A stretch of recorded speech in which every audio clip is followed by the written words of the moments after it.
Sinalakay ang isang pagawaan umano ng mga peking papeles, ID at ilang government certificates sa Caloocan. Arestado ang suspect na nag-alok pa umano ng pera sa mga pulis para iatras ang asunto sa kanya.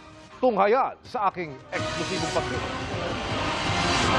Sa na-raid na establishmentong ito sa Dagat-Dagatan, Caloocan, yung mga papeles, naaktuhan ng CIDG na iniimprenta ang iba't ibang pineking ID at dokumento gaya ng rehistro ng mga sasakyan at driver's license.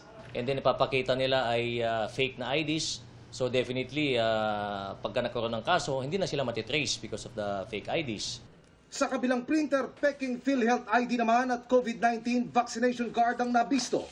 Ang grupo nag-iimprenta rin umano ng apostille, isang certificate na nagbibigay ng authentication sa mga public documents na pinipresenta sa ibang bansa ng mga nag-a-apply ng trabaho. May nakita rin peking academic records ng isang eskwelahan ng mga otoridad. Particularly yung mga ID ng LTO, security agencies, PhilHealth and everything. Kaya nilang gawin lahat ito eh. Worse nga, may nakita pa kaming death certificate na fake. At pati birth certificate at death certificate.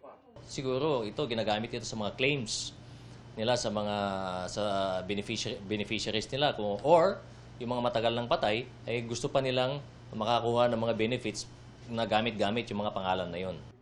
Pero habang pinoproseso ang mga nahuli, isang babae ang lumutang at nag-alok ng cash sa mga arresting officer ng CIDG.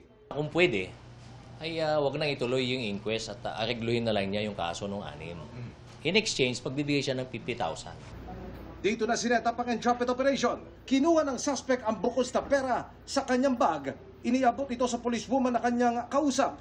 At nang tanggapin na ito ng pulis, dito na inaresto ang babae. Ay, may karapatang manahimik o maksawalan ito.